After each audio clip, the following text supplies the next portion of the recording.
well as the disciplines as well.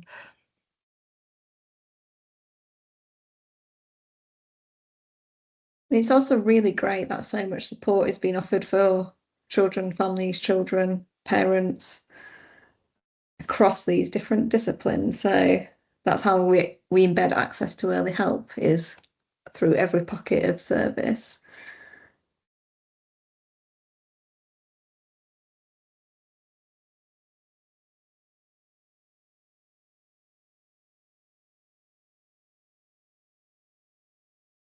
Okay, Daisy. Okay, shall we? Thanks, Daisy. Okay, so welcome everybody. It's 5 past now, so we're going to get started and we'll finish promptly at 3 o'clock. So welcome. I'm Judith Weiss, Chief Operating Officer at the For Baby's Sake Trust, and delivering this webinar this afternoon with Asha. Asha, do you want to introduce yourself? Yeah, I'm Dr. Asha Patel, clinical psychologist and founder of Innovating Minds. Thanks, Asha. So today our webinar, bi-monthly webinars, this one is on parental mental health through a trauma-informed lens, healing child-parent relationships. And I'm going to move through a series of slides and then I'll hand over to Asha, and we do have that opportunity for you to ask questions at the end. So please do add those. Daisy will be monitoring the chat. Thanks, Daisy. Just about emotional safety, the themes we'll be discussing for this hour could be difficult or triggering, so please do check in with yourself throughout. It's okay to pause, breathe, step away. Our cameras are off, but it is really important that you protect your own emotional safety, and your well-being comes first. We have to protect ourselves in order to protect those babies and families that we work with. So the aims of our webinar this afternoon and what we'll be focusing on is understanding how trauma can underpin mental health, why services struggle to engage with parents, the links between parental mental health and child outcomes, how professionals can hold both accountability and compassion when working with parents, and practical ways to embed trauma-informed principles into everyday practice. So hopefully we'll be able to cover those as we move through, but yeah, do put your questions in the chat. That's just the agenda as we'll move through, and hopefully moving to about 20 to 3 when we'll do that Q&A section. As Daisy has said, your cameras and mics are turned off for all attendees, but just use the chat to interact with us. This is being recorded and it will be distributed afterwards, which will give you access, and please do feel free to share with colleagues. So first of all, I'm going to start this section, and I'm from, as we said, the For Baby's Sake Trust, sharing some of our learning. Just want to start with around parents' mental health. In a YouGov survey that we commissioned, in the first 1,001 days of parenthood, which is from conception to baby's second birthday, 50% of parents told us they experienced a rise in mental health challenges such as stress, anxiety, depression, suicidal thoughts, or self-harm. And 34% of parents overall reported more conflict in their relationship during these important 1,001 days. And 1 in 10 of dads said they turned to alcohol or substance more during the first 1,001 days of their child's life. And that's closely linked to their emotional mental well-being. And also in the YouGov survey, there was gaps in professional support. So 28% of the dads in the survey reported that a professional asked them about their mental health or emotional well-being during their baby's first 1,001 days, compared to 62% of mums, so much lower proportion. And 40% of mums reported feeling supported by a professional during this time, compared with just 19% of dads. And 1 in 10 of parents overall said there was no support available to them. 1 in 5 parents didn't know what support was available, and 1 in 4 mums feared being judged or blamed. So really shocking statistics that there's more to do for us to support parents in this important time. Just going to share a video which is part of our trauma insight tools, which really helps to show the wheel of adversity, that if we don't provide the support for our parents, how the cycle continues through generations of the impact of trauma in childhood that then goes on into parenthood. It's just a short 2-minute clip which we're available for you to use following the webinar.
Great to see so many thumbs up as we played that video there, and hopefully it lays the foundations for as we lead through the session and Dr. Asha's Patel's session following mine. At the For Baby's Sake Trust, we like to have resources, make resources that you can share. So on the back of this is also a PDF diagram as well, and on the back it's really gives some pointers about how to ask questions that often it's difficult to open up those questions with parents. So please go and take a look on our website and download, and it's really helpful using that motivational interviewing to really support our parents, so that we can then support them, especially in the early years and in their parenting journey. The trauma adversity wheel is part of trauma insight tools. There's 2 more, which are 2 booklets, one to support working with parents that have already that have had trauma histories, but then another one to work with children that may have experienced trauma. So please do go over and have a look at those. So in the ONS, in partnership with Loughborough University, this is where they showed the real link and correlation between parents' mental health and child outcomes. And you can see for a child having a parent who experiences mental ill health significantly increases their probability of also experiencing ill health. On the same, also, when a child has mental ill health it also increases the probability of parents in experiences mental health. So we can't divorce the two. So that's just a diagram really that brings out some of the findings from that report. And how parental's mental health and child outcomes are closely linked. The probability of a child presenting at hospital with mental health issues nearly doubles when their mother experiences mental ill health too. And girls are both more likely to experience mental ill health and are affected more by parental mental ill health. And the probability of a mother experiencing mental ill health nearly triples if the child presents at hospital with mental health issues, whilst the probability of a father experiencing mental ill health nearly quadruples. So really the importance of thinking about both parents and mental health. Having previously found that a child's mental ill health impacts their school attendance, additional analysis has shown that their mental health negatively affects their attainment in maths, both directly and by increasing their level of absence from school, which we know is obviously the case that it impacts the learning for children as well. So please do go and have a look at that source that was published this year, but it also really sets the context of this webinar. So at the For Baby's Sake Trust, we're a trauma-informed organisation and really use the trauma-informed principles of safety, trust, choice, empowerment, collaboration, and cultural consideration. So these are really important for an organisation and our staff, which really underpin our work, how we then are able to work with parents and families and babies and children. And we haven't got time to go into those principles today, but I know Dr. Asha Patel is going to build on some of those. There's also the 4Rs, which comes from another source around thinking about what is trauma-informed care from the SMHSA, which is a substance abuse and mental health services, which is about realising how trauma can impact and then being able to recognise it, then be equipped to respond, and then also how we can resist that re-traumatization, which many practitioners may worry about when working with trauma. And again, we're going to build on that. So just another way to be able to reflect on our practice. Do these underpin your work in your organisation? So a reflective question there for you in the chat. So how do we engage with engaging parents with our services instead of accepting them to engage with us? Routine inquiry is really important. There's a need for more consistent professional inquiry and curiosity about parents' mental health, along with increasing professional knowledge regarding their responsibilities and links to trauma. Recording, it's really important that improvement is required in the recording and sharing of information, so parents don't have to repeat their story. What works? We need to better understand the evidence and learning around which intervention works in which settings. And barriers. There are several reasons why parents' needs are not acknowledged or responded to appropriately. For example, the stigma around mental ill health, especially for fathers, and the fear of social care intervention. We need to really work to address these barriers, and this remains vital. Accountability and compassion. Parents need to be seen and heard and their feelings validated. Services need to reach out and not expect parents to reach in. This quote always resonates with me.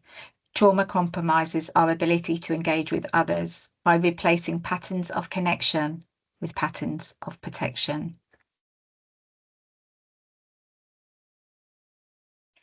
And so please do go over to look at our resource page on our website. And this is just a flavour of some of the resources that we've got, which really underpin working in trauma-informed way when we're supporting parents with their mental health as well as domestic abuse. So there's a QR code that you can scan. Please do go and have a look. What's really helpful there is lots of mindful and relaxation and videos for you and for you to use with parents as well. We've also got some upcoming training workshops, part of What we do at the Trust is also support upskilling practitioners, especially with domestic abuse, in the important 1001 days starting in pregnancy. So again, 2 QR codes that we'll share after the webinar as well, or Daisy will pop into the chat as well, that you can sign up for. So now, delighted to be able to hand over to Dr. Asha Patel for the second section. Thanks, Asha. Thank you so much. Welcome, everybody. I'm Dr. Asha Patel, and my background is in forensic mental health services. So I worked in medium secure services and actually recognised that a lot of all of my patients experienced childhood trauma and weren't able to access the help and support. So what we do now is upskill frontline practitioners like yourselves to be able to offer trauma-informed support for children and families so they can access early intervention and support. It's really important that throughout this session that we recognise that not all children and families will need access to specialist services.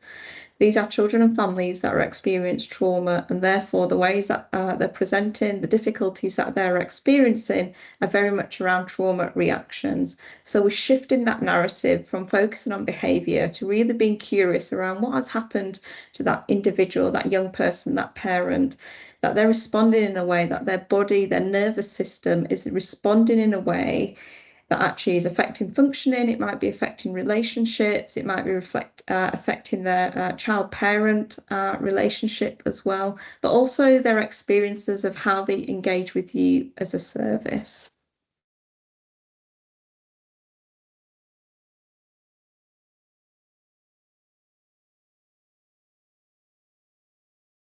Now, in this session, I'm going to be touching upon some difficult conversations as well. I might touch upon a little bit around suicide, self-harm, personality disorders as well. So if there's anything that I'm saying in this session that feels a little bit uncomfortable, then please do listen to your bodies and step back. Now, the reason why we're talking very much around listening to your body is because actually what we know about trauma is that it's stored in our nervous system, it's stored within our body. Often we think that trauma is stored cognitively and that we need to get parents and children to talk about and relive their experiences of trauma. But what we do know that actually remembering is not recovering. So re-talking and resharing and getting people to open up actually is not helping their recovery, their healing journey. What that actually can do is actually re-traumatize the individuals that have experienced the harm. Now, everything that I'm going to be talking about today and the models that we implement at Innovating Minds through the Healing Together programme is based on this model. Just having a couple of technical difficulties. So we have to start with curiosity. Actually looking at how do we consolidate our learning and shift from being trauma aware to actually embedding trauma informed practice, becoming and being trauma informed, but also trauma responsive. So many of you will have had and received trauma informed training, but actually the implementation process and the interactions that it'll have on the shop floor will look very differently.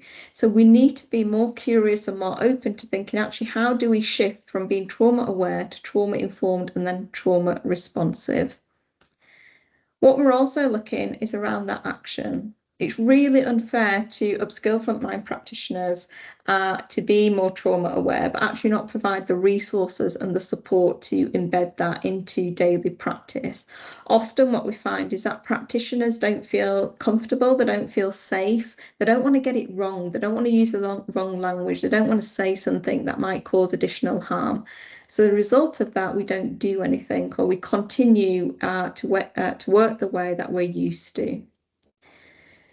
Through safety also comes with developing your practice as well. So how do you professionalize your practice so you're looking at evidence-based outcomes, that you're monitoring, you're accessing quality clinical supervision, you're accessing ongoing CPD, and then how do we leverage those relationships? How do we center relationships at the heart to make things more sustainable? How do we leverage the roles within your organization and service so those people of influence, those decision makers, are actually understanding what it's like around on the for implementation to take place, and also the challenges that you're experiencing. Now, we've heard the word trauma a lot today, And it is actually a very popular term that's been used, trauma-informed practice. It's like become the new buzzword.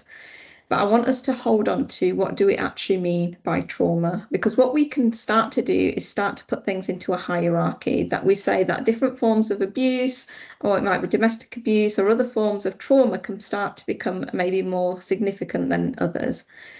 What today is all about is actually remembering that trauma can be many things. It could be something that's happened to somebody or something that hasn't happened. So for a young person, for a child, a baby, it might be that actually they've not able to have that connection with their primary caregiver, because the primary caregiver is experiencing mental health difficulties, and that might be related to the trauma that that parent and carer has experienced.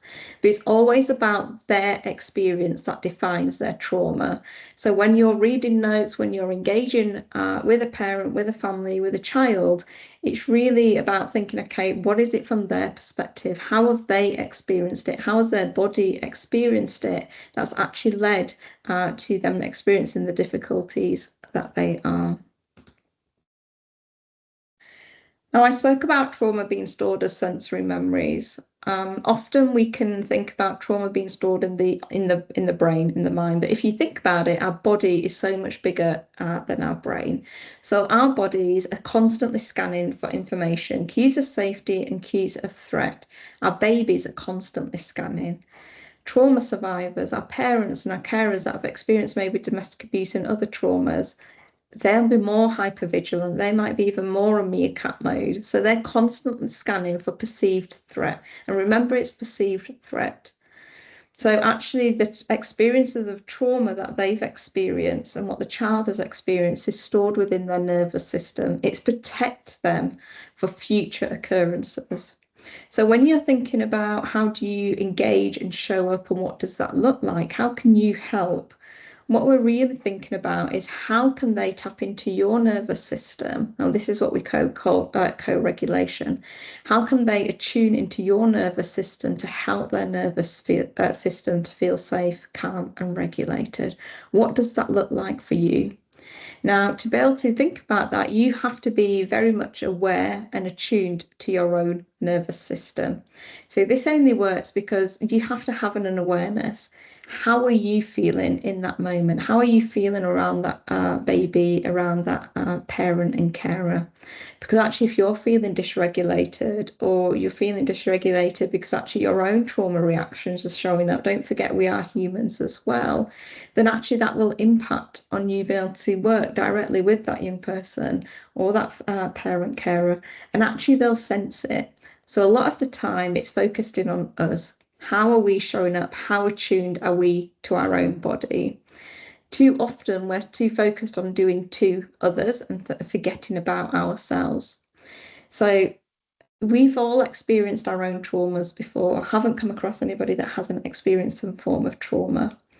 Now, what that might mean for us as a practitioner might be actually that you've suppressed feelings, or you're not attuned to how your body is feeling, or you might have grown up around family scripts to say, actually, we don't pay attention to those emotions. We just get on with it. We suck it up. There's people out there that have got it a lot worse.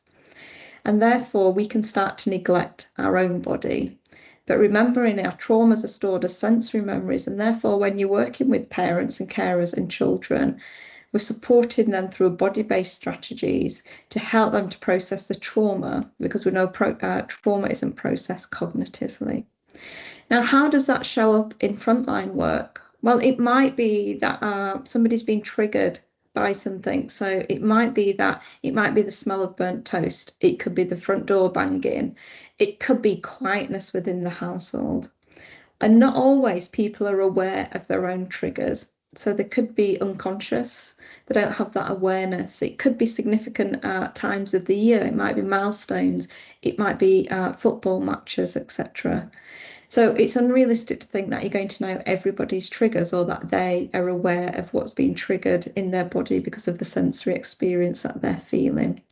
But for you, it's holding that curiosity of thinking, what is it that's taken place? What is it that's showing up? Now, often you might see that your parents and carers have been diagnosed with mental health disorders. So you might hear terms around personality disorders and anxiety disorder, depression, you might see that there's strategies that have been used, such as self-harm, or there's suicide ideation, or it could be some form of addiction through substance misuse. Now, if you think about the classification of mental health disorders and where it came from, it's a classification of symptoms, and it originated to help people to be able to classify, to diagnose, to access and find support, and typically from America because of the way the private healthcare system works.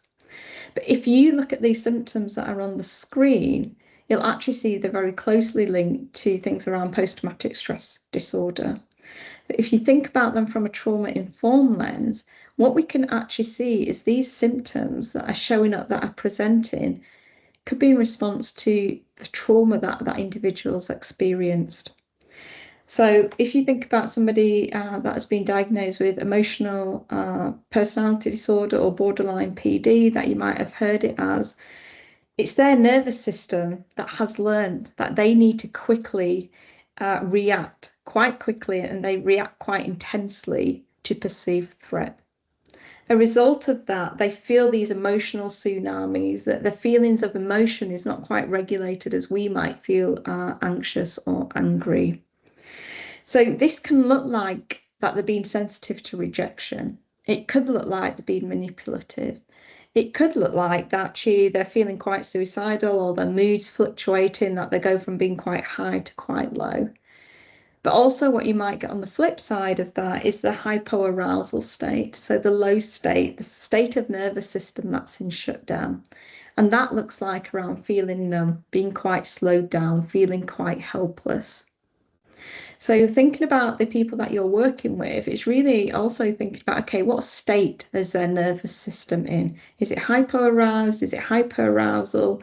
And therefore, how is it responding to the threat, the perceived threat?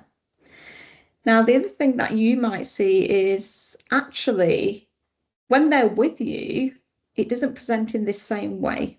So sometimes you can get this conflict occurring between what's on the notes, what's written, versus what's in front of you. Who's this parent carer in front of you? And it's really important to remember that actually don't forget you're being that co-regulator. So you're helping that parent and carer to feel safe and calm and regulated in that moment with you. So for them to have those moments is helping them. Now, thinking about how do we support the parent and child relationship, it's very much around how do you upskill and equip the parent and carer to know actually how is their body and brain working, what's happening when they're feeling safe and unsafe, how can they bring their nervous system back into state of feeling regulated. Because don't forget that actually their experiences, their trauma, that they actually don't, we often think they're older, it happened years ago, why they're not acting their age. But when trauma gets triggered, you don't act your age, you act the age the wounds were created. Now that's really powerful because we can make the assumptions. And then we also like think about, okay, so what does that look like in practice? How can we think about, okay, so this is a parent that might be struggling to interact with their child. It might be that they just don't have the capacity. They feel so drained, they feel so tired. It's so exhausting to feel all those symptoms that we've talked about, that actually having capacity for their child. It doesn't mean they don't care, they're not loved. It's just that their body is depleted. The nervous system is in that state of survival because it's had to learn to be that way because the experiences that they've experienced. Now, it might be quite helpful to think about mental health on this continuum around that we all have a mental health. And therefore, at this top of the continuum, a person with no mental illness or disorder has a positive mental health. But something may happen. It might be that there's an anniversary coming up. It might be that there's a bereavement. It might be something that's going on with their child, that actually they start to experience some difficulties with their mental health. So they might start to experience some symptoms. Now, as opposed to focusing on symptoms, what I always say is look at functioning. What is the impact it's having on their daily life and where is it problematic? The same goes for things around like suicide ideation. Often we have parents and children that are experiencing suicide ideation. They're having thoughts around suicide a lot of the time. And then we get a little bit freaked out. I think, oh my gosh, what's the risk? What does that look like? But just remember to put it into context that for some people, that actually it might be keeping them alive, the thought that they know that they have something. So it's their strategy. Now, I don't want us to call these strategies unhelpful, because in that moment they're meeting an unmet need. And therefore, they're not unhelpful coping strategies, not maladaptive. They have unintentional consequences that become unhelpful. But in that moment, these strategies are being used because there's an unmet need. And often it's around that they're feeling unsafe, they're feeling unregulated, their nervous system is in that state of survival, that they constantly then are on this hyperarousal state, they're hypervigilant, and they're seeking that support. Now, they're doing it the best way that they can. And that's always what I want to leave you with today. It's that it's not just about how we're perceiving it as practitioners, but really looking at it through the lens of what is it that they've experienced, what is going on between that relationship, and what can we do to support that co-regulation to give them some relief from that distress that they're experiencing internally, but also that their body's constantly scanning for cues of safety. So how do you become and offer that cue of safety? So I'm just going to stop there, and I believe we're going to questions.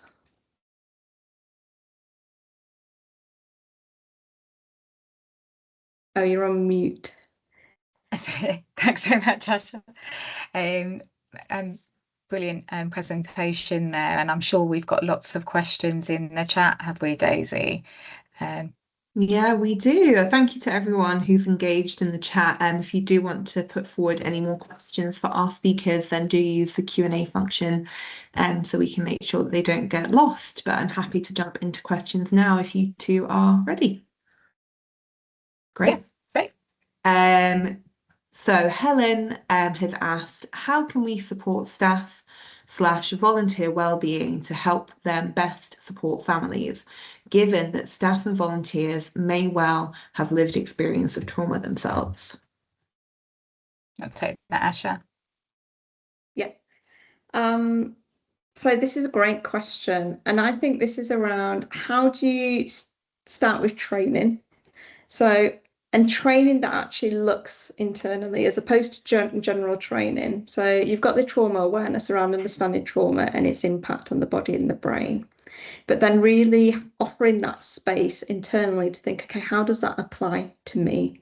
So having that ability to think about how attuned is it that I am to my nervous system, to the way that I'm feeling, and then thinking about the wider system within the organisation. So this is a thing where it's no good just saying we're delivering trauma-informed practice to the people that we work with, but internally you're not treated from a trauma-informed lens either. So having line managers that are really aware of what does trauma-informed practice look like, how do you access quality clinical supervision for you to be able to process the impact of vicarious trauma? How are you having the space and the time to reflect? When I had that session with that family member, actually I felt quite triggered, or do you know what, that child really pressed my buttons that irritate me, that bore me. Have you got the ability and the capacity to have those conversations in a safe environment? Because that's actually how you'll start to learn, and how it changes practice as well over time. It's just not a one-off training session, it's a culture that's created internally. And I think, Asha, we can't underestimate how much someone being heard, listened to, and their feelings validated really helps that person or that parent that we may be working with as well. So that's as important as thinking, we're not asking anyone to treat the trauma, but actually if someone feels heard and their feelings validated, and then be able to, come back to that session or that person after you've had maybe supervision or discussions within the team. And I just want to also add, for those on the call, if you go to our website, there's emotional safety plans that you can use specifically for pregnancy, birth and beyond, but also there's a designer for professionals as well. So really to think about, especially maybe after a difficult session with a parent or a difficult scenario that has made maybe triggered you, you can then actually think and reflect with your manager or in supervision about what is it you need, what you need to be able to feel safe again and to be able to process what's happened. So yeah, that's just a resource for you to look at. And I think as well, really reflecting on who are you. Too often we struggle to sit with uncomfortable feelings. And therefore, when you're with a parent, you always want to fill the gap, that uncomfortable silence, as opposed to sitting with it. So are you somebody that's a problem solver, that you're saying to somebody, have you tried this? Let's try this. Let's refer here. Or can you be somebody that can just sit in that emotion and let people experience it? For too long, we keep getting people to talk about feelings instead of actually letting people feel their feelings. And by feeling it, that's how we process them. Thank you both so much. Asha, we have someone asking in the chat about where they can find access to Healing Together. If you wouldn't mind popping a link in the chat, that would be super helpful.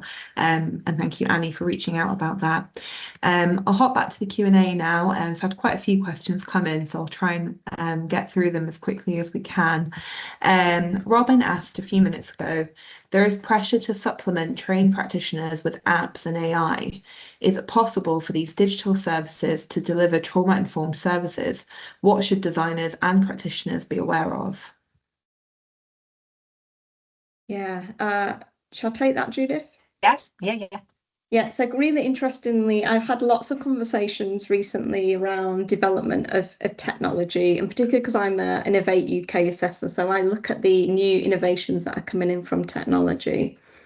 Now, how do you design something that's trauma-informed and responsive? Very much is about that user engagement, the look, the feel, the images, the colours, the language that's used. So too often what's happening is it's over-engineered by these techies, these developers that can do a lot, but then they're forgetting about the user experience.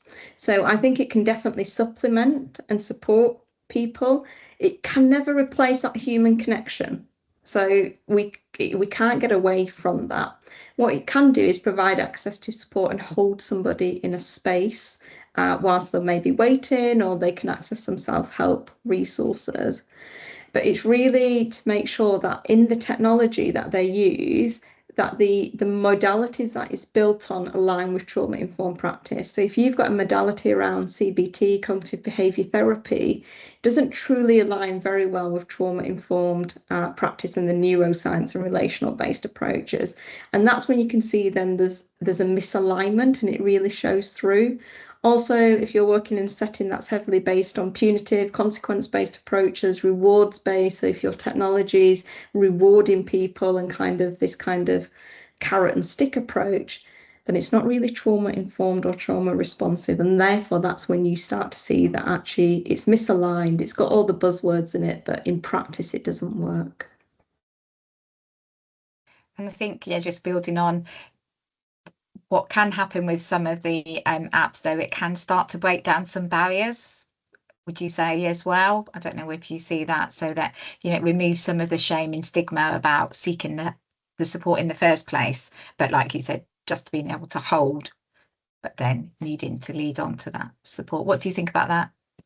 Yeah, so I think it also depends on people's help-seeking experiences, previous help-seeking experiences. So a lot of families that you'll be working with hasn't had great help-seeking experiences. They've probably also been traumatized by the system that was built that should have supported them. So therefore, having less contact with professionals might be preferred. And again, it's not going to be a one-size-fits-all approach, but if they then have a negative help-seeking experience with some technology as well.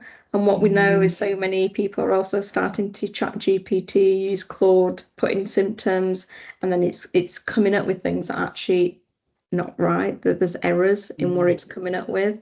So we really have to think about how do we show up and be available to be able to support more children and families. So how much of your work is taken up by admin work that actually we could get AI and technology to do, so then more families and children have connection with people, which technology can't replace.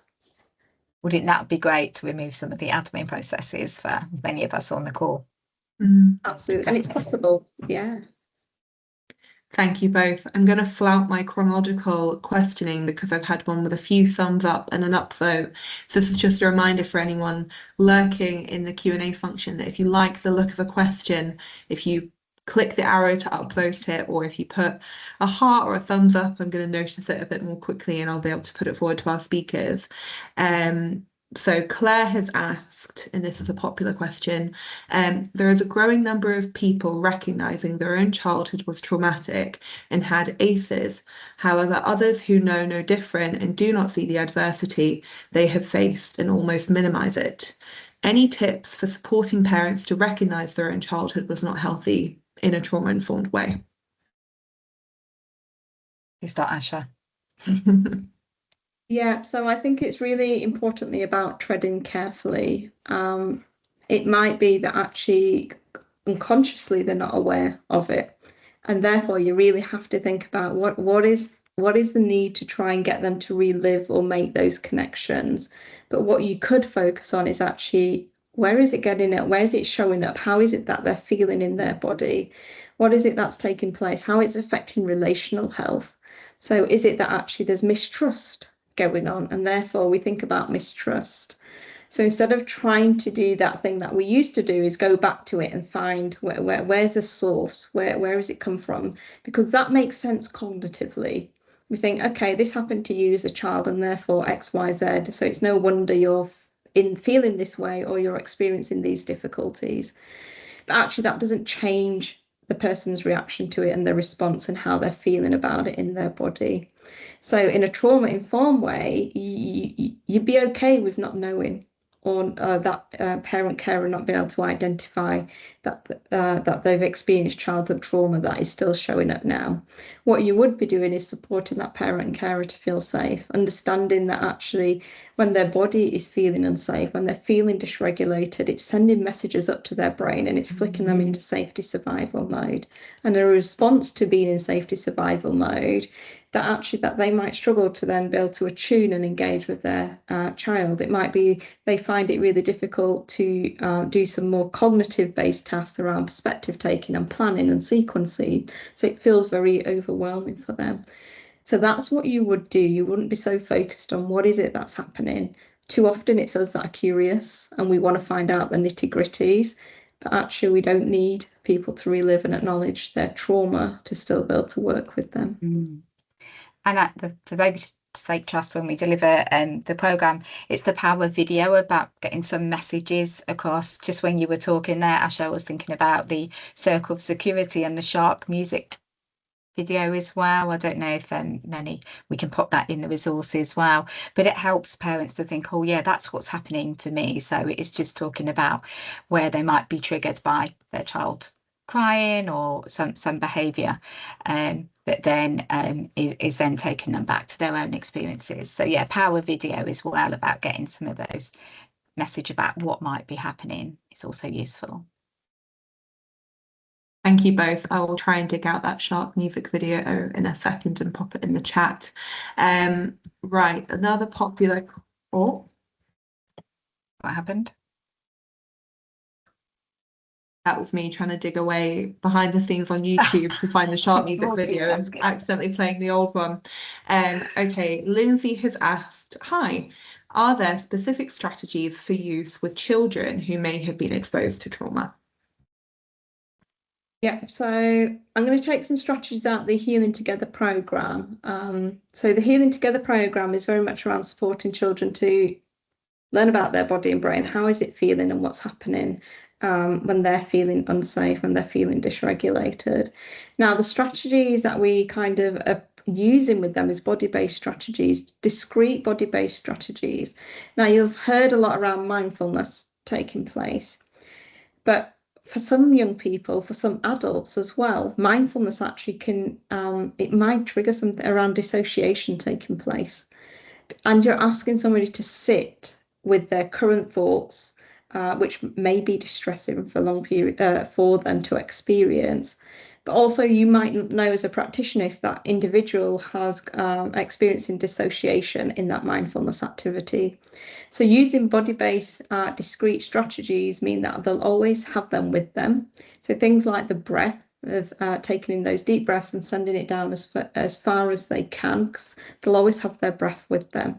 That also helps with the vagus nerve as well.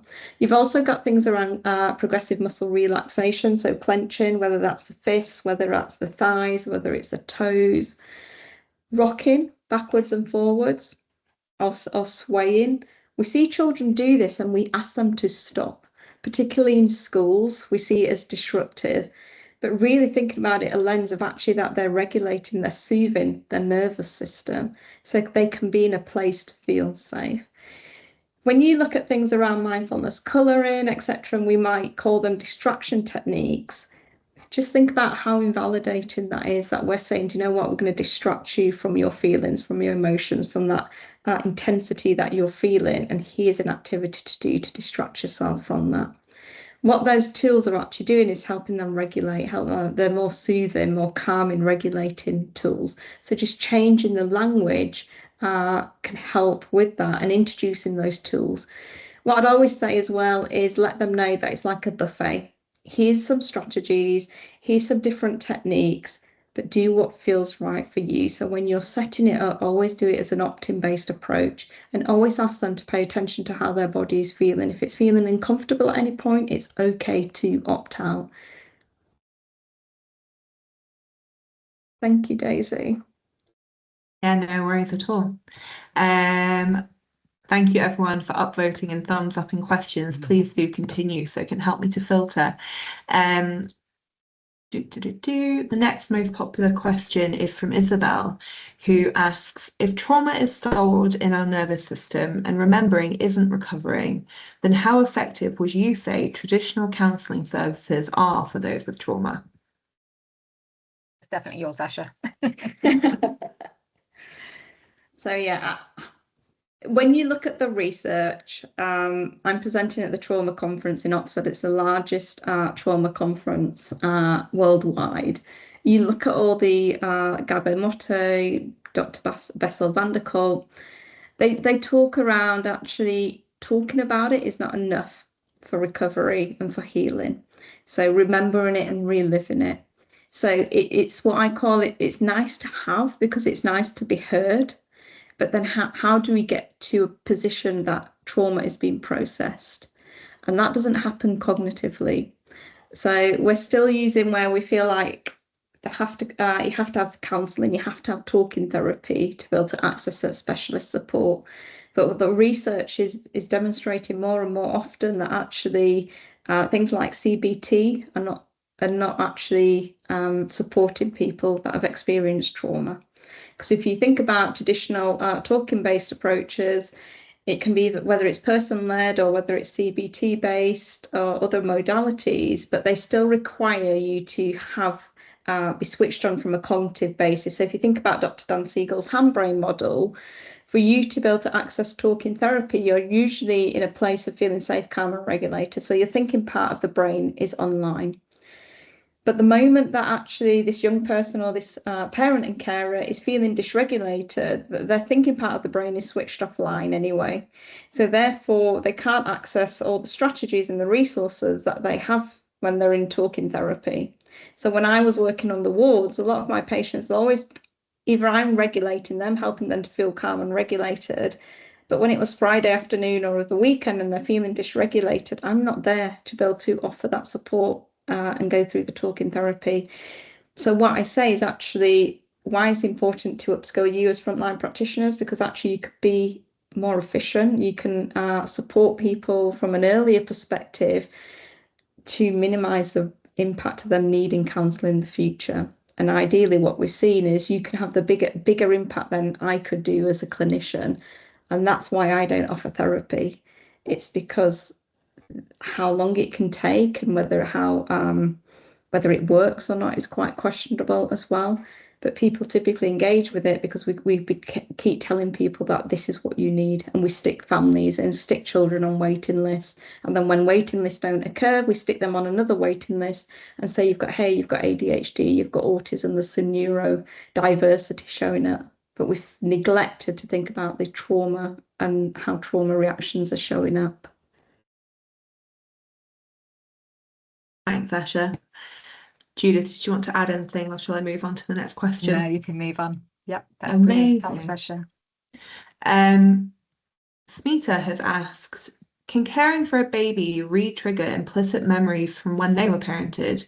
And if so, how can the parent-infant relationship be supported to account for this within universal services, e.g., health visitor who is supporting a mother distressed by her baby's cries?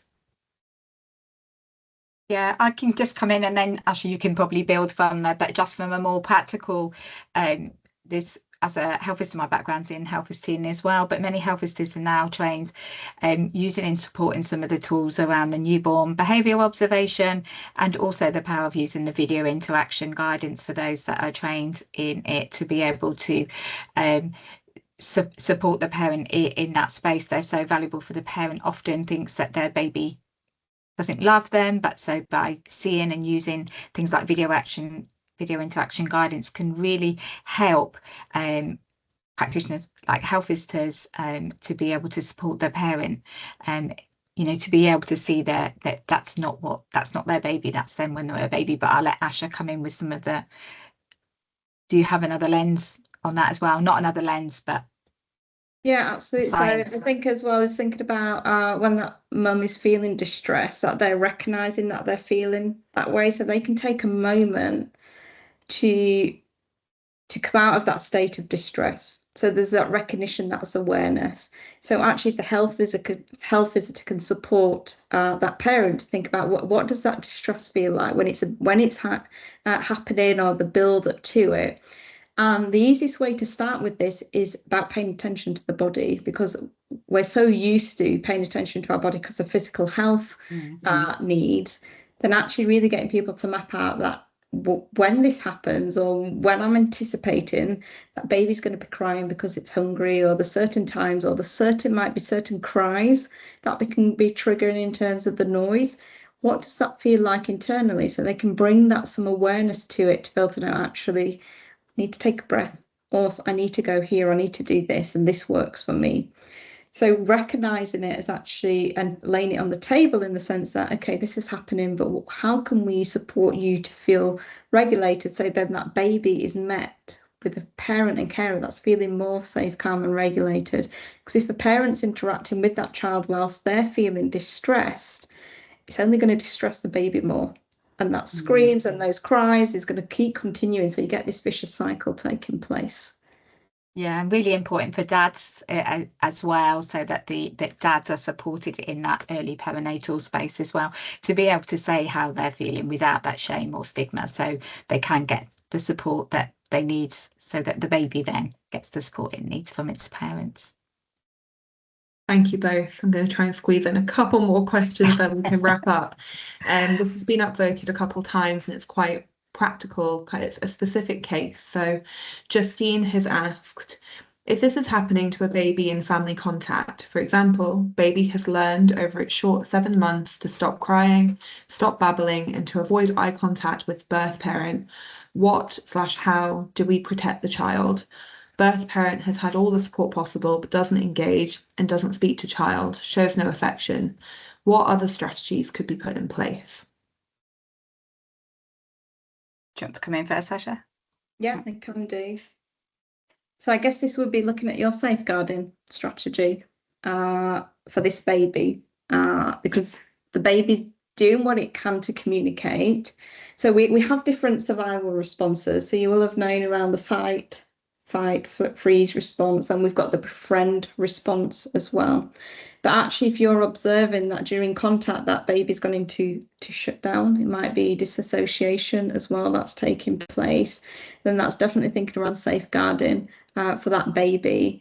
And is it in the baby's best interest that they're still having contact with birth parents, and for you to do an assessment on that. But I think if you look at it from a lens of safeguarding, that might help to identify what other intervention support is needed for this baby, particularly when you've put as much support in as possible for parents.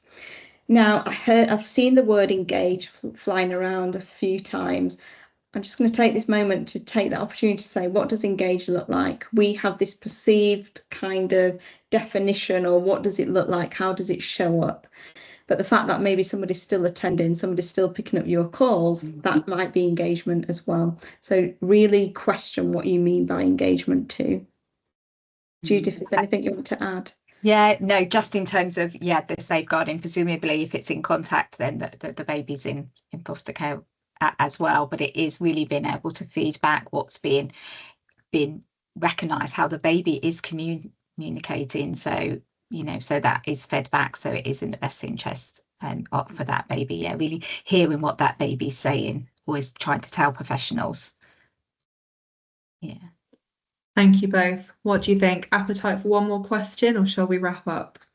Conscious that lots of people are leaving. Thank you for the updates in the chat. So, should we move the slide? Yeah, thank you so much, everyone. Got to move the slide. Thank you so much.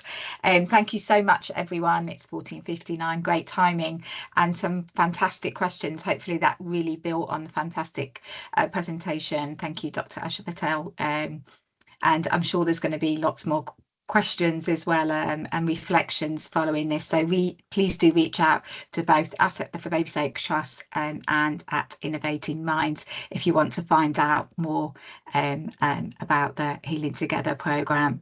But again, thanks so much. Please do share the webinar recording with your colleagues and when you get it, and enjoy the rest of your afternoon. Look after yourselves too.